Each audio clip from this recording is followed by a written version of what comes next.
My wife spent 3 weeks planning our 10th anniversary dinner. I spent 3 weeks planning how to destroy her career, her reputation, and her relationship with the man she was sleeping with, without either of them ever seeing it coming. Let me back up. My name is Daniel. I'm 38. I run a small logistics consulting firm, and until 4 months ago, I thought I had a good marriage. Not a perfect one, no marriage is, but a good one. Mia and I met in our late 20s. She was sharp, funny, ambitious. She climbed fast at her marketing firm, made VP by 34. I was proud of her. I told everyone I met, my wife is the smartest person in any room she walks into. Turns out she was smart enough to run an affair for almost a year without me suspecting a thing. It started small, a phone that was suddenly always face down. Late nights that used to be rare becoming routine. A new perfume I didn't recognize. I noticed all of it, and like a lot of people in my position, I explained it away. New client accounts, stress. Maybe she just wanted to smell different. You tell yourself these stories because the alternative is unbearable. The truth found me by accident. I was setting up a new laptop for her, a surprise because her old one kept crashing, and I needed to transfer her files. Her cloud backup synced automatically. Buried in a folder labeled Q3 reports were about 400 photos that had nothing to do with quarterly reports. The man's name was Trent. He was her direct report. 29 years old, ran her social media team. I recognized him from the company Christmas party. He'd shaken my hand, told me he loved what I did with logistics, whatever that meant. In the photos, he had his hands on my wife in a hotel room I didn't recognize. At a conference I remembered her attending in March. I sat there for 2 hours. I didn't cry. I didn't call her. I just sat there doing math. How many work trips? How many late nights? How many times she'd looked me in the eye at dinner and asked how my day was? Here's what I decided that night. I was not going to confront her. Confrontation gives the other person a chance to control the narrative, to cry, to apologize, to minimize, to turn my anger into something I have to manage for them. I didn't want an apology. I wanted the truth to cost her something.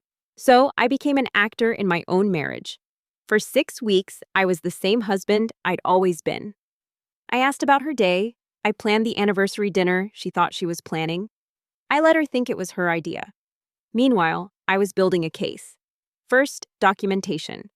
I quietly backed up everything, the photos, message threads I eventually found. Once I knew where to look, hotel and restaurant receipts on a card she thought I never checked. I wasn't going to fabricate anything. I didn't need to. The truth was damning enough on its own. Second, I did some digging into Trent. It turned out our little affair partner had a habit. 2 other women at the company had filed informal complaints about him over the years. Nothing that ever went anywhere, because he was good at his job and good at charming the people above him. Mia, ironically, was one of the people he answered to, which meant this wasn't just an affair. It was a subordinate sleeping with and manipulating his own boss. That's not just a marriage problem, that's an HR problem. A leverage problem, possibly a legal one depending on how the company's policies were written. Third, and this was the part that took the longest, I found out Trent was also seeing someone else. A woman named Priya, whose small world, worked in the same building, different floor. He was running 2 women at once, and neither of them knew about the other. I had everything I needed. Now I needed the right moment. The anniversary dinner Mia had planned was at a restaurant downtown, the kind of place with linen tablecloths and a wine list thicker than a phone book. She showed up in a green dress I'd bought her 3 anniversaries ago. She looked happy, genuinely happy, which almost made me hesitate. Almost. I let her get through the appetizer. I let her make her toast. Something about 10 years, about partnership, about how lucky she was. I raised my glass with her. Then I set my phone on the table, screen up, open to the folder of photos. I didn't say anything dramatic. I didn't yell. I just turned the phone toward her and said, 10 years. I wanted tonight to be honest for once, so I figured I'd start. I watched her face go through about 5 stages of collapse in under 10 seconds. The denial lasted maybe 4 of them. She's smart. She knew immediately that if I had this, I had more. I told her, calmly, what was going to happen. I already had a lawyer. Given the state we live in, her affair wasn't going to affect the financial split much on its own. But the paper trail I'd built, the pattern of dishonesty, the money spent on hotels from joint accounts, was going to matter. I'd already spoken to someone about that. Then I told her about Priya, That was the part she hadn't seen coming. She'd assumed, I think, that if this ever came out, it would be her secret to manage, her narrative to control, same as always. She didn't know that the man she was risking her marriage for was doing the exact same thing to her that he was doing to her husband. I didn't even have to say much else. I just let that sit. I left her at the table, paid for dinner on the way out, actually. Mostly out of spite, so she'd have to sit there alone at a table for two in a restaurant full of couples with nothing left to say to anyone.